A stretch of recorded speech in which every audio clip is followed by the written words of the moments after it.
the desire to create and the inherent, musical strength of the African people, of the slave people at that time, they started, frankly, beating on anything they could think of.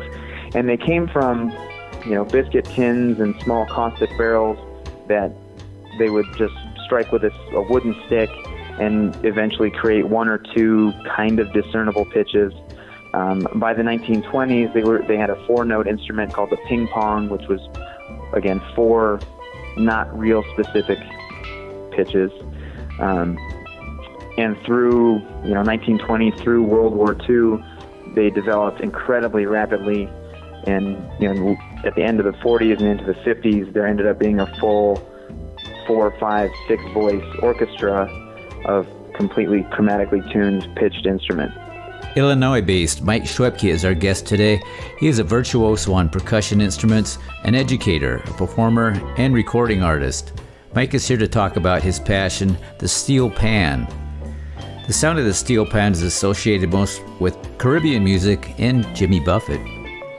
The modern version is made from 55-gallon industrial drums, and Mike Schwebke is among one of the pioneers.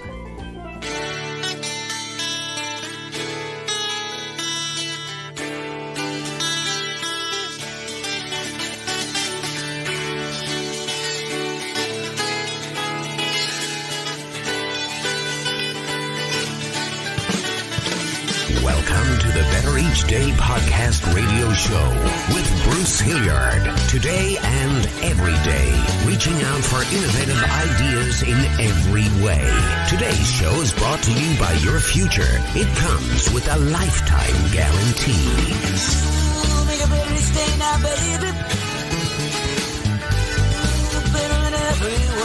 So if you could tell me a little bit about yourself, that would be wonderful.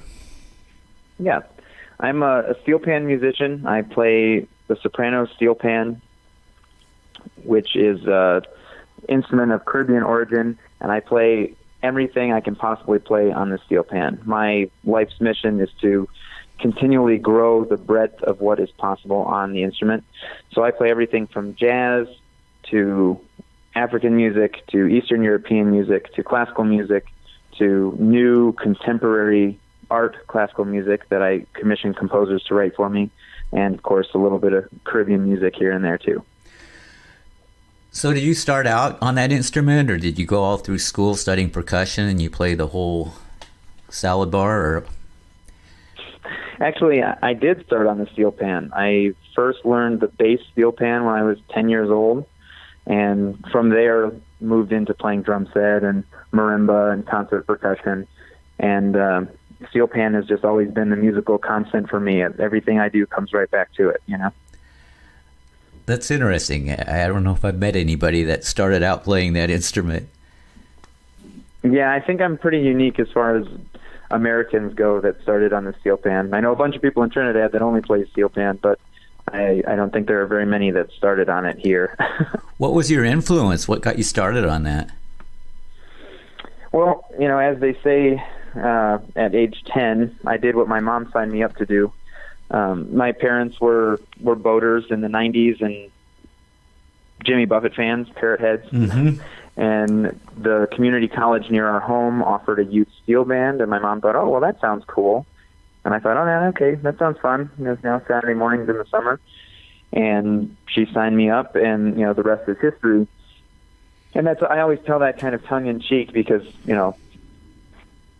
Jimmy Buffett trop rock style music is so far away from what I typically do, but Robbie Greenidge, the steelpan player for Buffett, is an incredible musician. Perfect pitch, amazing jazz vocabulary, arranger for the steel band competition in Trinidad, and just an incredible musician. So it's cool to see how those things can all kind of evolve and devolve together to create new art all the time.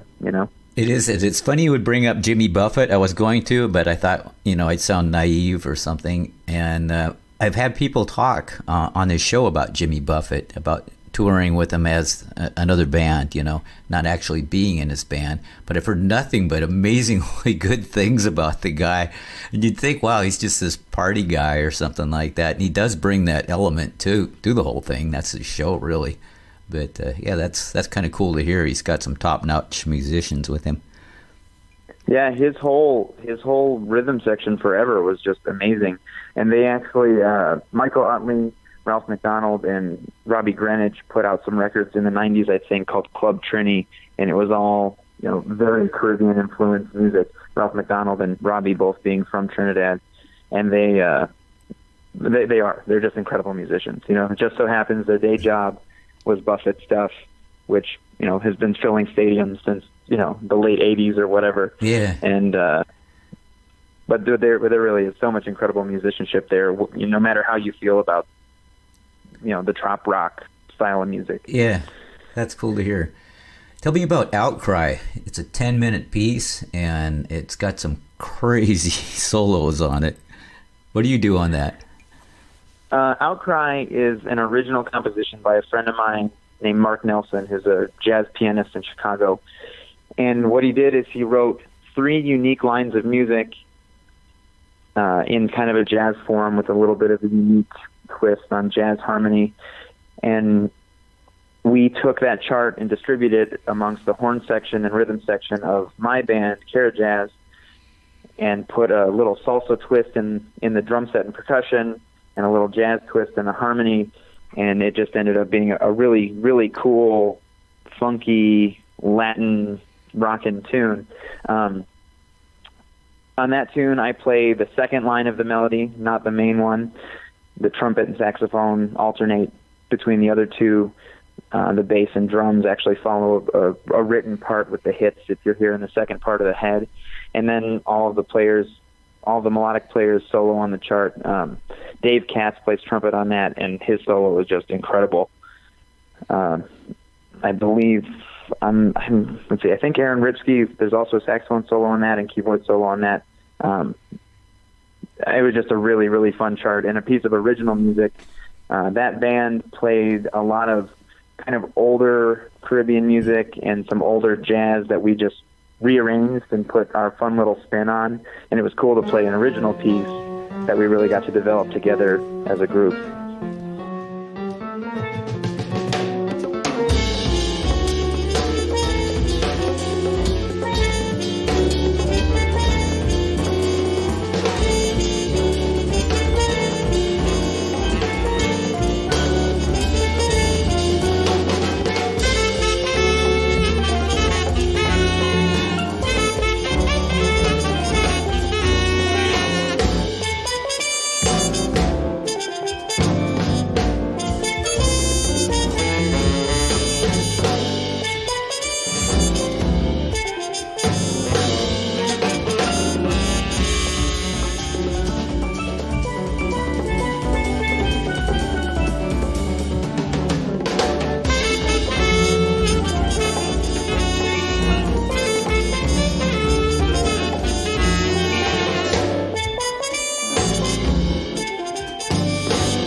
So did you do that in one take, or it's it's amazing.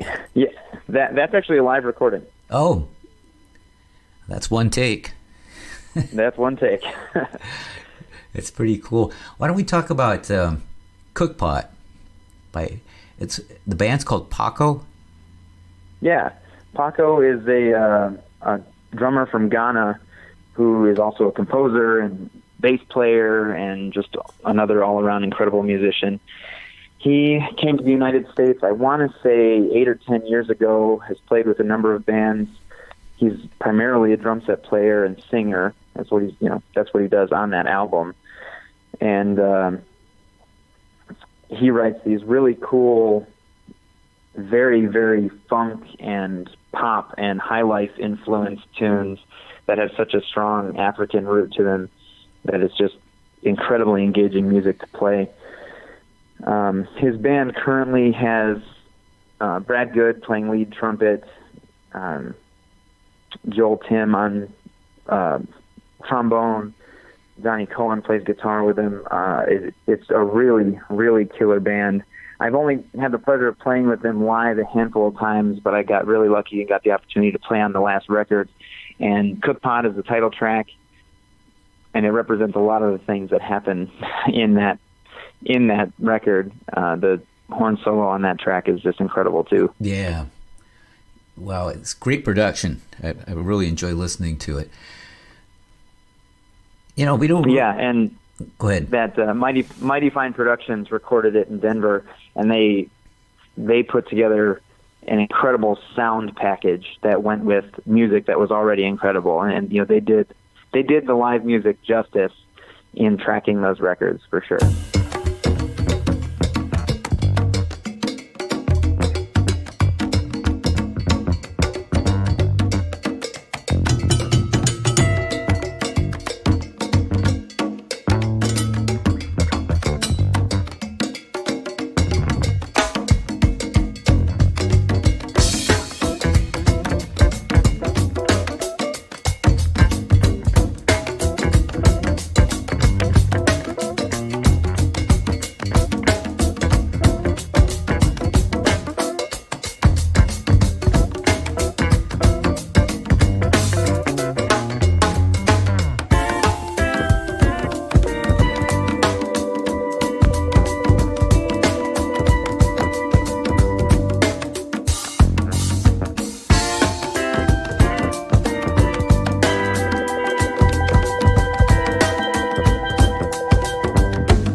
like I said, my whole musical goal is to expand what people perceive as possible on the steelpan instrument.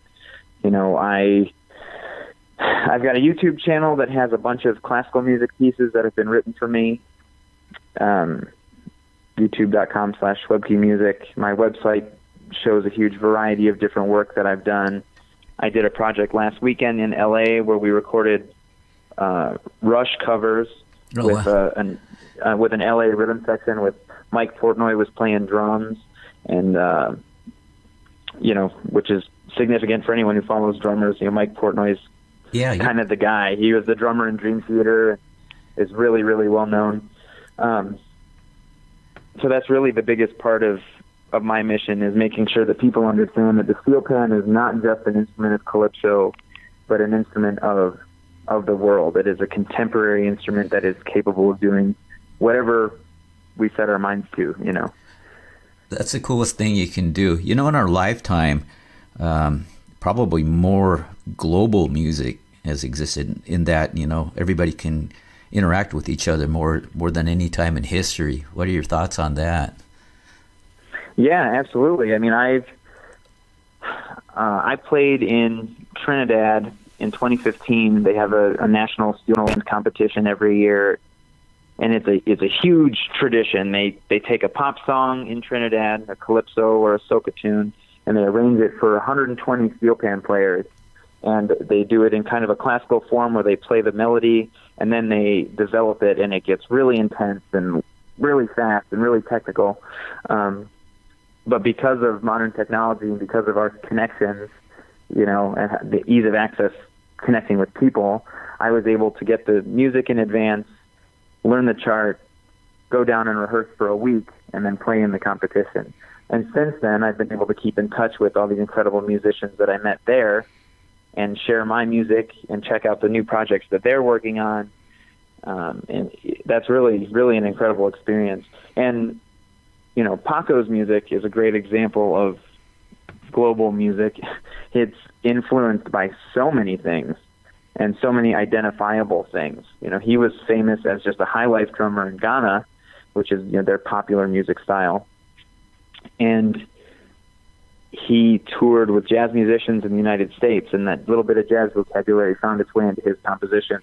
And then he started playing funk, and that found its way into his compositions. And then he started trying to deliberately combine stuff, and that created kind of a whole new magical thing. And, you know, we're really lucky in our contemporary day and age to be able to do stuff like that and to be able to connect with you.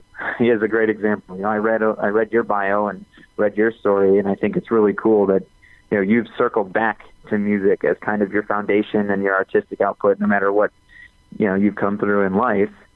And here we are. I'm calling you from New Mexico. Half the time I'm based in Chicago, and we're still able to connect and talk music and share each other's art, you know, with the world. That really kind of sums up the whole concept of this show, really. I thought it would be great to have a community of just everything from seasoned top-notch guys down to, you know, beginners that just kind of have a dream, because I think all that interacts well too.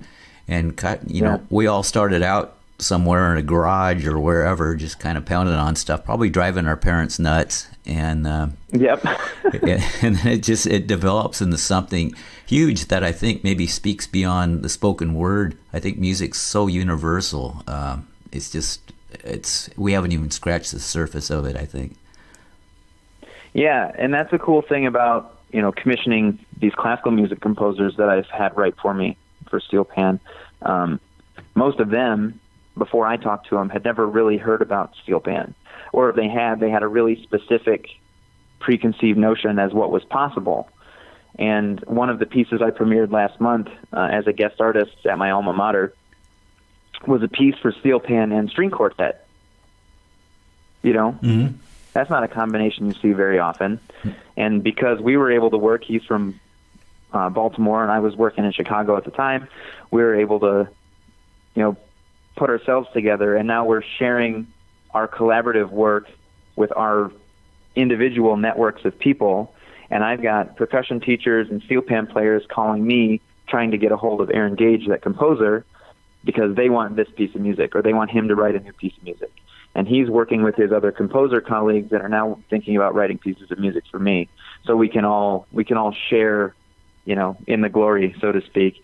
And I just got to say, my favorite line from your bio on your website was providing someone the opportunity because they might be one listener away from being the next level. I mean, that's exactly the right attitude. You can't tackle the whole world as an artist. You're not going to get 7 billion people to listen to you all at once. But one at a time, or one family at a time, or one city at a time is how you develop, the culture around your own music. And that's a great attitude to have, and that you're willing to create and share that community with people is awesome. Well, thank you. Yeah, I think the journey is a really cool thing about it too. Yeah, I mean, that's how we all develop. It's interesting to watch how the art develops through how we have to present ourselves, or how we, we are perceived at any given time, and we'll push ourselves in one way or the other. Sometimes you're pushing the networking thing. Sometimes you're trying to develop your skills on your instrument. Sometimes you're trying to develop, your actual artistic purpose or whatever, and they all play in together. Lately, I've been thinking about beginners quite a bit, and I think a lot of things that keep people from even tackling an instrument or something is the fear of humility, or not being real good at first, or just fear in general. I don't know. How do you overcome that? Well, I've always been an advocate of it's never too late to start learning an instrument, because we all did it for ourselves to start with. So it doesn't matter if you're good or bad. If you want to do something, you should go do it. You don't say, I'm going to learn bass this week and then book a show at the Coliseum in LA on Friday. You go learn bass. You start plucking along to your favorite country song, or, your favorite Earth, Wind and Fire song, or your favorite jazz tune. And you just work, you work your way through that. And people have, and rightfully so, people have this conception of music as a presentation art form, which it is. You can't, most people don't forever play music for themselves, but that's how we all started. Even the best players in the world didn't pick up, the drums saying, I'm going to play for 1 million people. That came later. First it was, wow, this snare drum sounds really cool. This is fun. It's very pure.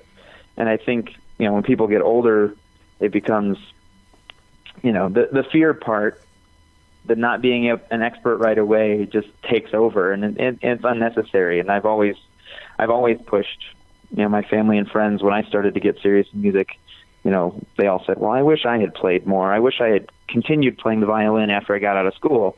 I wish I could learn to play the bass or whatever. And there's no reason not to. Just do it. Do it for yourself. Do it for the joy, and see what happens from there.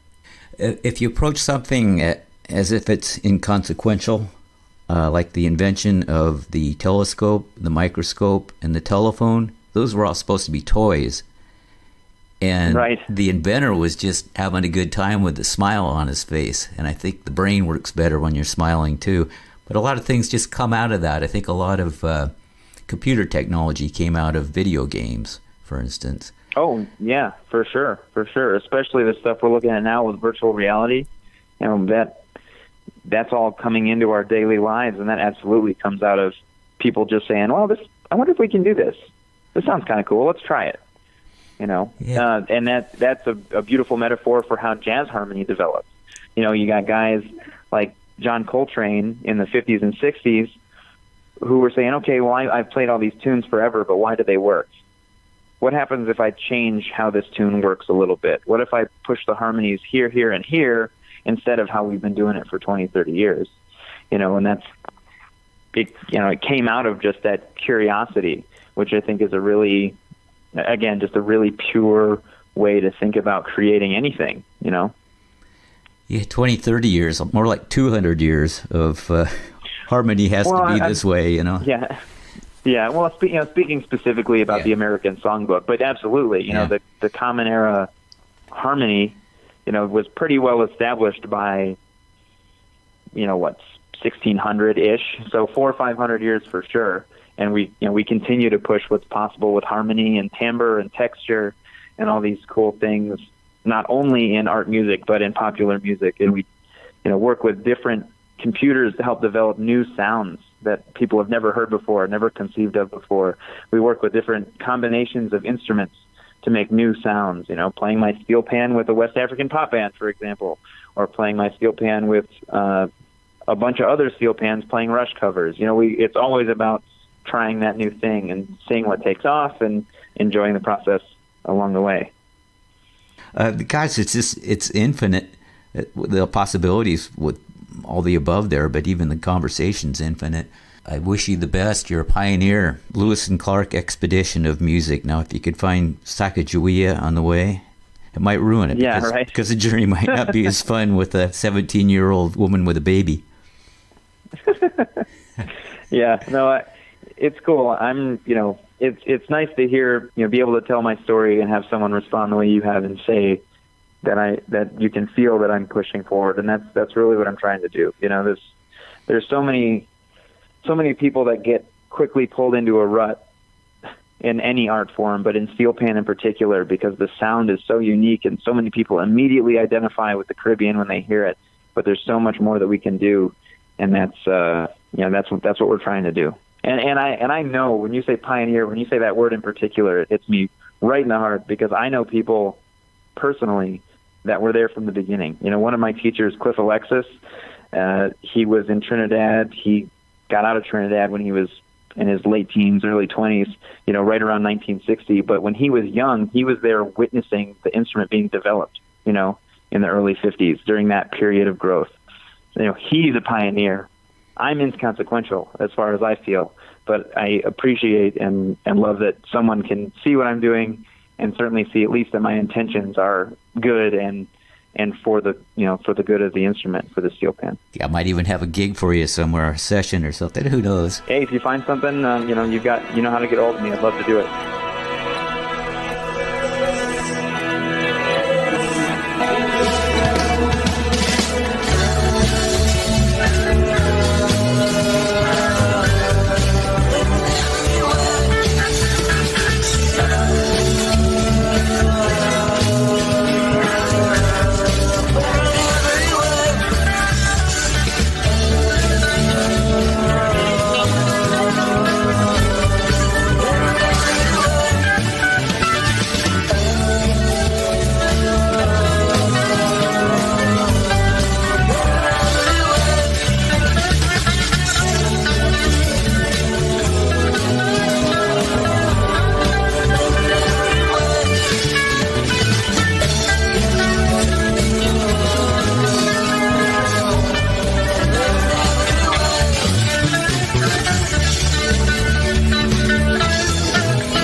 Listening to the Better Each Day podcast radio show with Bruce Hilliard. We'll be back with a new horizon, but until then, honor the future. It comes with a lifetime guarantee.